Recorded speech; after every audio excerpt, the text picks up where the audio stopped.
চেনেলটো লাইক কৰি দিব, সাবস্ক্ৰাইব কৰি দিব আৰু বেল আইকনটো দবাব। আমি আহিছোঁ এতিয়া আমাৰ বালিজান গাঁৱৰ। আমি দেখাবলৈ এয়া মোৰ লগৰজন আহিছে। আমি এতিয়া দেখাবলৈ লৈছোঁ। এয়া পানী বহুত বাঢ়ি গ'ল। আগতে পানী অলপ আছিলে, পানী এতিয়া বহুত বাঢ়ি গ'ল। বেক কেমেৰা কৰিবলৈ এই এতিয়া আমি দেখাইছোঁ এয়া পানী বাঢ়ি গ'ল, বহুত পানী বাঢ়ি গ'ল। এই পানীৰ বিষয়ে আপুনি কি ক'ব? হয়, মই পানীৰ বিষয়ে ক'বলৈ কি ক'ম আৰু আপোনালোকৰ ৰাইজক। পানীটো মানে এই বাৰিষা কালত পানীটো বাঢ়ে। এই যে এই পাহাৰৰ পৰা পানীটো বাঢ়ি আহেতো, তাত পাহাৰত বৰষুণ দি দিয়ে, সেইকাৰণে এই ইয়ালৈ গুচি আহে। সেইকাৰণে ইয়াত পানীটো বহুত হয়। বাৰিষাত পানীটো হয়ে বাৰু।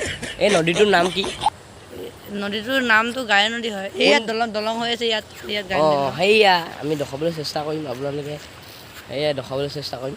আৰু এতিয়া এই হেৰি গাই নদীখন কোনখন জিলাত পৰে? কোনখন জিলাত মানে কোনখন হেৰিয়ত পৰে, গাঁৱত পৰে? এতিয়া আমি দাদাই একো নক'লে।